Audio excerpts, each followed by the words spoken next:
नमस्कार दोस्तों, मैं हूं ज्ञानेंद्र विकल और स्वागत है आपका जीएस गुरु विकल चैनल पर। हम लोग साइंस में बात कर रहे थे न्यूट्रिशन चैप्टर की। न्यूट्रिशन चैप्टर में हम लोगों ने देखा था, पिछले टर्म पे न्यूट्रिशन की बात की थी, न्यूट्रिएंट्स की बात की थी। उसमें हम लोगों ने देखा था दो प्रकार के न्यूट्रिएंट्स होते हैं, ऑर्गेनिक और इनऑर्गेनिक। ऑर्गेनिक में हमने कार्बोहाइड्रेट, प्रोटीन, वसा, न्यूक्लिक अम्ल और विटामिन के बारे में देखा था, और जो इनऑर्गेनिक न्यूट्रिएंट्स हैं वो होते हैं आपके वाटर और मिनरल्स। तो बारी बारी से हम लोग चर्चा कर रहे थे जो भी ऑर्गेनिक मटेरियल्स हैं। ऑर्गेनिक में सबसे पहले हम लोगों ने स्टार्ट किया था कार्बोहाइड्रेट को। तो कार्बोहाइड्रेट में हमने बताया था कि ये कार्बन, हाइड्रोजन और ऑक्सीजन से मिलकर बने होते हैं। ये ऊर्जा का मुख्य स्रोत होता है, जो हमारे शरीर को लगभग 70% जो ऊर्जा होती है वो कहाँ से प्राप्त होती है? कार्बोहाइड्रेट से प्राप्त होती है। ठीक है, इसमें हमने बताया था कि जो ग्लूकोज का एक अणु होता है, 1 ग्राम जो होता है, वो लगभग 4.2 किलो कैलोरी ऊर्जा हमें देता है। इतनी बातें हम लोगों ने की थी, और उसमें हमने बताया था कि कार्बोहाइड्रेट के 3 प्रकार होते हैं, मोनोसेक्राइड, ऑलिगोसेक्राइड और पॉलीसेक्राइड। मोनोसेक्राइड के बारे में हमने बताया था ऐसे अणु जो पाचन के उपरांत विखंडित नहीं होते, या जिनका जल में घोलने पर या वो विखंडित नहीं होते हैं, वो सभी क्या कहलाते हैं? मोनोसेक्राइड कहलाते हैं। और ऑलिगोसेक्राइड ऐसे अणु होते हैं कार्बोहाइड्रेट के जो विखंडित होने पर 2 से लेकर 10 मोनोसेक्राइड के मॉलिक्यूल देते हैं, वो क्या कहलाते हैं? ऑलिगोसेक्राइड कहलाते हैं। और आपका थर्ड था पॉलीसेक्राइड, जो 10 से अधिक यानी बहुत ढेर सारे मोनोसेक्राइड के अणु विखंडित होने के बाद देते हैं, वो पॉलीसेक्राइड कहलाते हैं। हम लोगों ने मोनोसेक्राइड में देखा था ग्लूकोज, फ्रक्टोज, गैलेक्टोज और कुछ पेंटोज शर्कराएं हैं। इसके बारे में थोड़ा सा और बता देते हैं। मोनोसेक्राइड देख लीजिए, जैसे इसको कई कैटेगरीज में बांटा गया है, जैसे ट्रायोज, टेट्रोज, पेंटोज, हेक्सोज। तो ये क्या है? देखिए, ट्रायोज यानी कि जिसमें 3 कार्बन वाली श्रृंखला है। जैसे मान लीजिए कोई कार्बोहाइड्रेट है C3H6O3, तो ये ट्रायोज कहलाएगा। अगर ये C4H8O8O4 ऐसे रहेगा तो ये टेट्रोज कहलाएगा। पेंटोज और हेक्सोज बहुत इंपॉर्टेंट है हमारे लिए।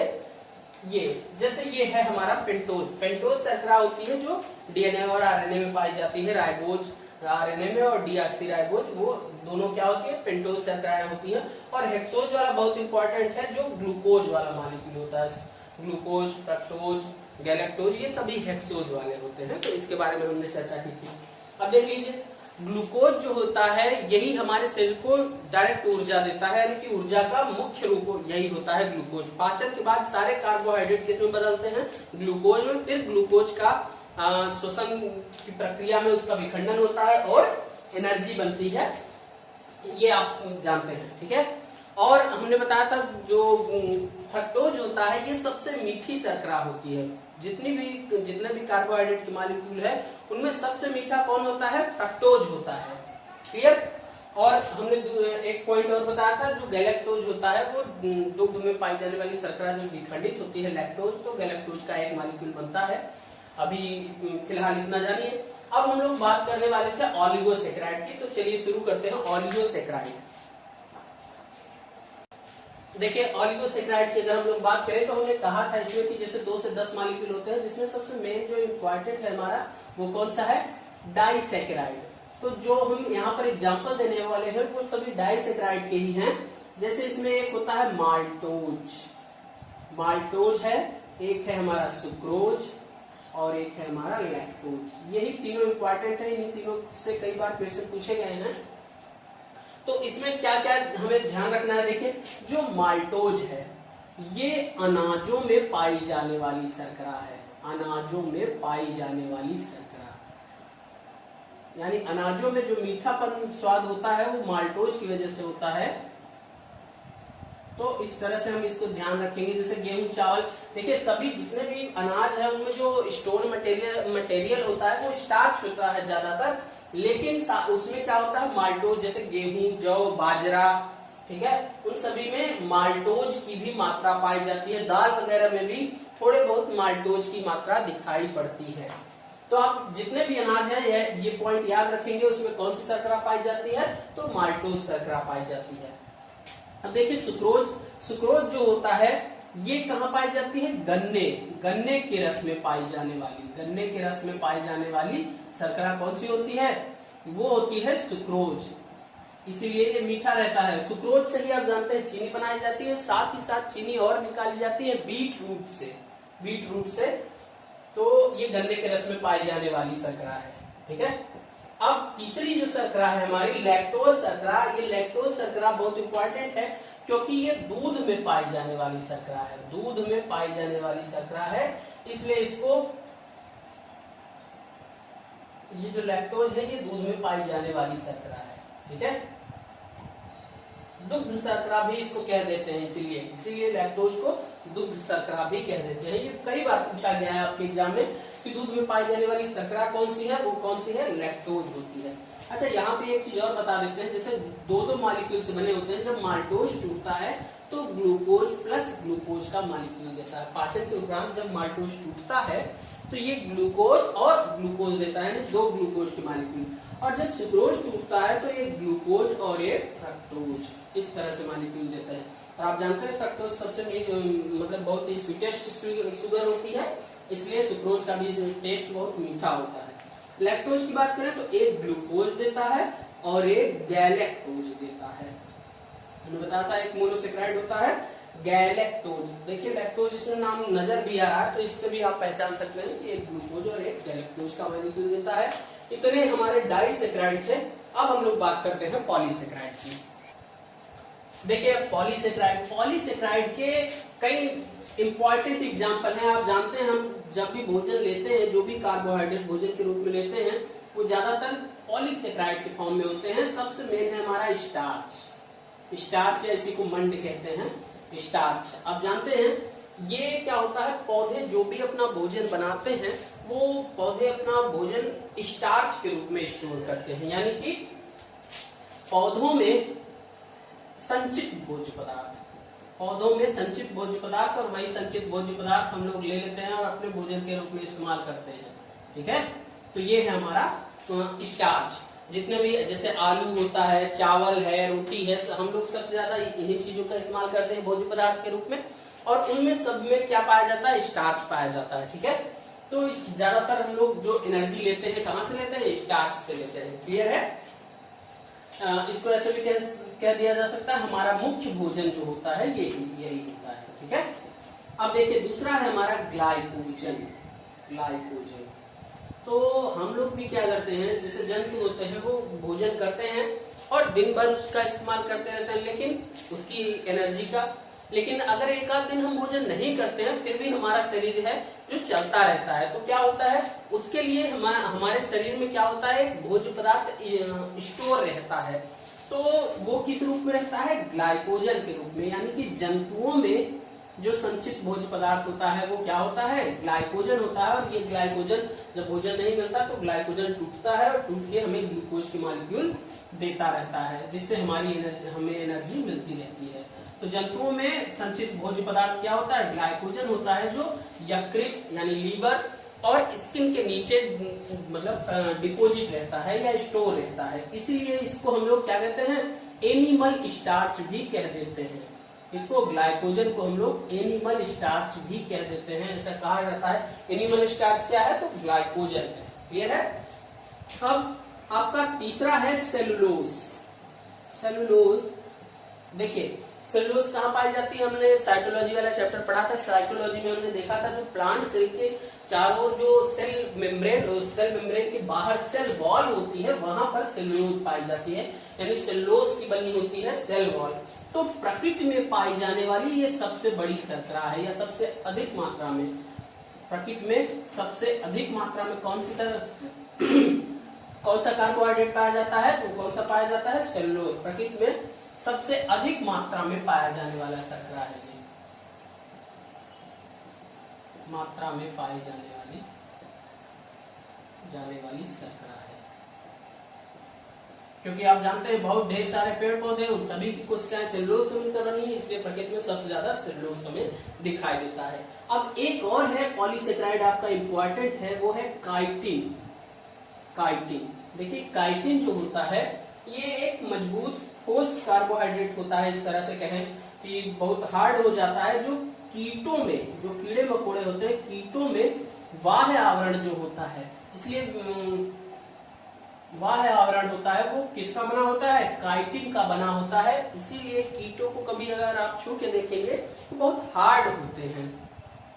जितने भी कीट हैं, जैसे तिलचट्टा है, टिड्डा है, आपका मच्छर मक्खी भी आप बहुत कठोर होते हैं, क्योंकि उनका शरीर बहुत छोटा होता है, फिर भी आप उनको छुएंगे तो उनका शरीर खड़ा होता है, किसकी वजह से, काइटिन।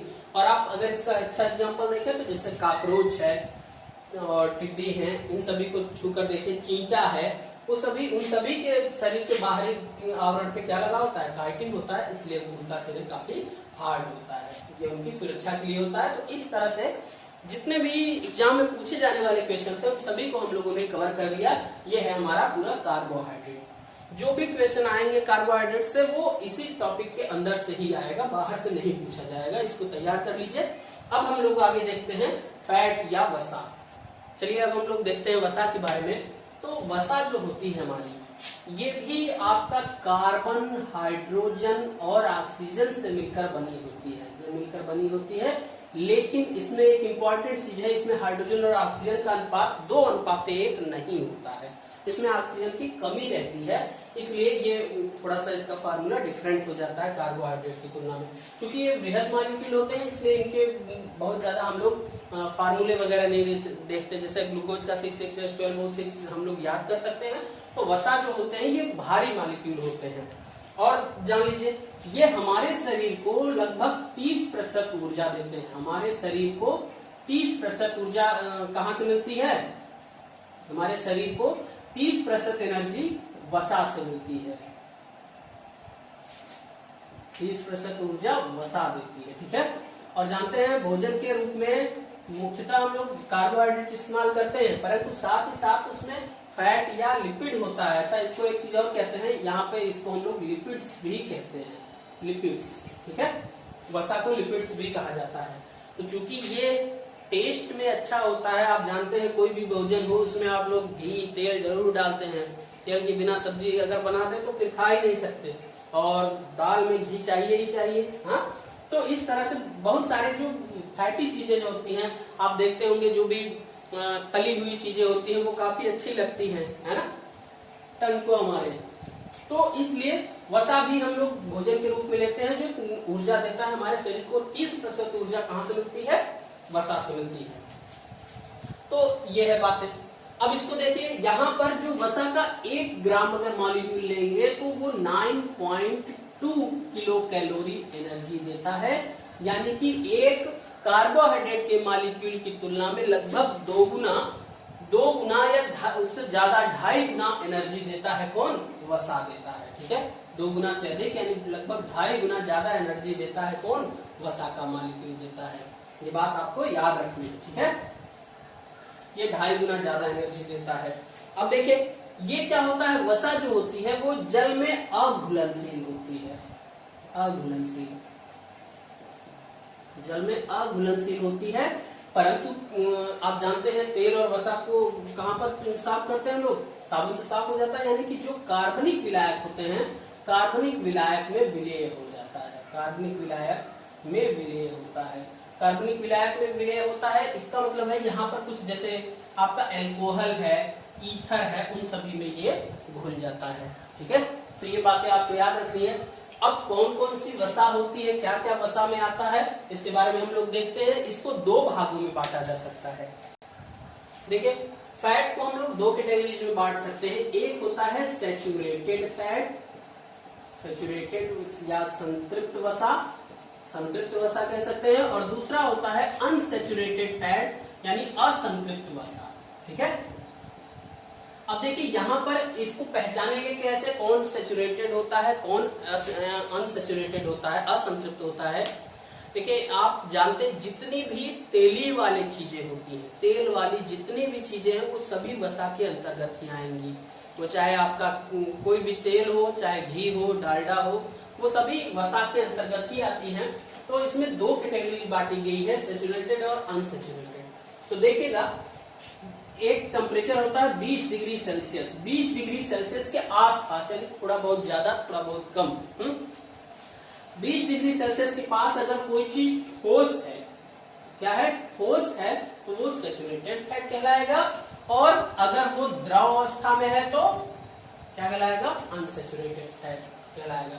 ये बात आपको याद रहेगी, 20 डिग्री सेल्सियस के पास अगर कोई चीज ठोस है तो वो सैचुरेटेड फैट कहलाएगा, 20 डिग्री सेल्सियस के पास अगर कोई चीज द्रव है तो वो क्या कहलाएगा, अनसैचुरेटेड फैट कहलाएगा। जैसे हम कहें ऐसे देसी घी जो होता है ना, घी की बात करें तो क्या होगा, वो सामान्यतः 20 डिग्री सेल्सियस के आसपास और ठोस अवस्था में रहता है, इसलिए वो सैचुरेटेड होगा। और यहाँ पर हम कहें सरसों का तेल, सरसों का तेल ये क्या होता है, वो क्या है आपका द्रव अवस्था में रहता है, इसलिए वो क्या कहलाएगा, अनसैचुरेटेड फैट। इसको एक एग्जांपल के तौर पे ऐसे भी देख सकते हैं हम, जितने भी जंतु वसाएं होती हैं या जंतुओं से प्राप्त वसाएं होती हैं, जंतु वसा जो भी होती है,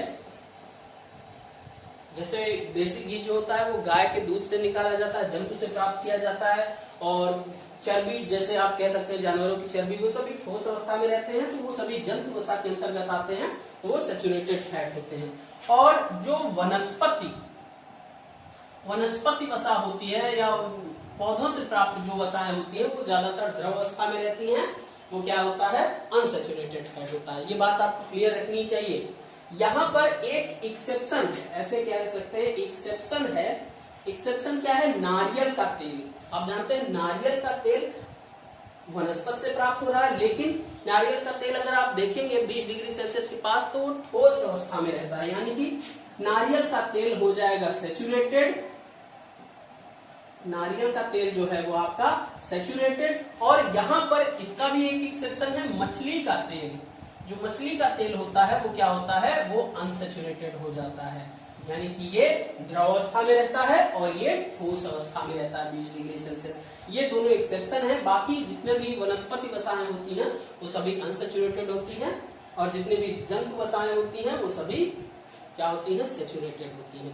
डालडा घी होता है यानी वनस्पति घी होता है, वो क्या होता है, तो वो ठोस अवस्था में होता है, लेकिन वो वनस्पति तेल के हाइड्रोजनीकरण से बनाया जाता है। वनस्पति तेल के हाइड्रोजनीकरण से, यानी हाइड्रोजन और गैस का उस पे अटैक कराते हैं निकल की उपस्थिति में, जिससे वो वनस्पति घी बन जाता है। आप जानते हैं जो डालडा वाला होता है वनस्पति घी बन जाता है, तो ये द्रव अवस्था से किसमें बदल जाता है, ठोस अवस्था में बदल जाता है।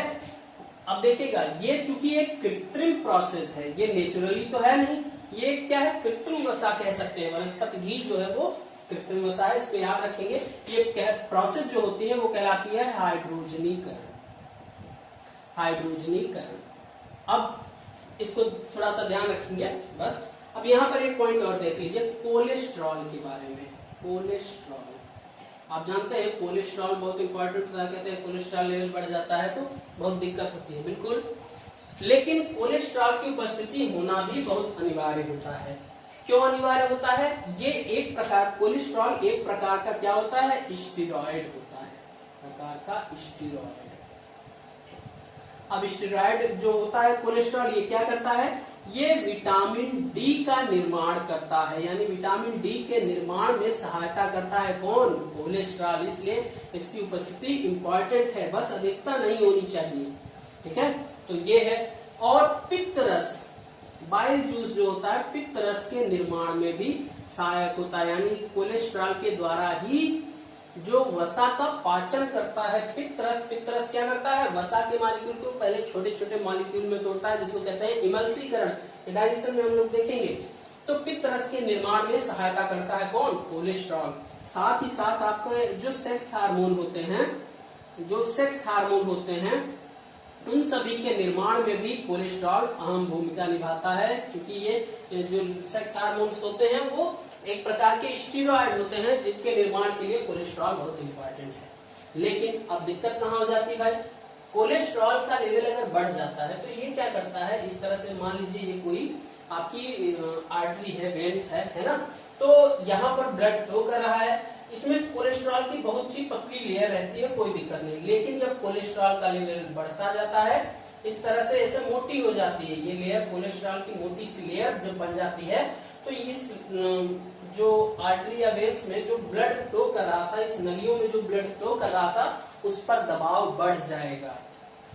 क्योंकि ये जो आपका डायमीटर है, ये बीच का जो स्पेस है वो कम हो जाएगा कोलेस्ट्रॉल की वजह से, जिससे ब्लड प्रेशर बढ़ जाएगा और धीरे धीरे और ब्लड की सप्लाई उतनी अच्छी मात्रा में नहीं हो पाएगी। इसलिए जब ब्लड की सप्लाई हार्ट को नहीं हो पाती है तो क्या हो जाता है, हार्ट अटैक होता है भाई, कार्डियक अरेस्ट कह सकते हैं या हार्ट अटैक के चांसेस हो जाते हैं। तो इसलिए कोलेस्ट्रॉल की उपस्थिति होना तो अनिवार्य है, लेकिन इसकी अधिकता से क्या होता है, हार्ट अटैक के मरीज हो जाते हैं। इसको कहते हैं एथेरोस्क्लेरोसिस। एथेरोस्क्लेरोसिस ये एक बीमारी हो जाती है, एथेरोस्क्लेरोसिस ये बीमारी हो जाती है जिसकी वजह से ब्लड सप्लाई अच्छे से नहीं हो पाती, बीपी के मरीज हो जाते हैं, हार्ट अटैक के चांसेस बढ़ जाते हैं। ठीक है, तो इतनी बातें हैं हमारी वसा में। अब हम लोग मिलते हैं अगले लेक्चर में जहां पर हम लोग प्रोटीन के बारे में चर्चा करेंगे और इसको पूरी तरह से एकदम तैयार कर लीजिए, एक एक पॉइंट आपके लिए इंपॉर्टेंट है। ठीक है, वीडियो देखने के लिए आप सभी का बहुत बहुत धन्यवाद।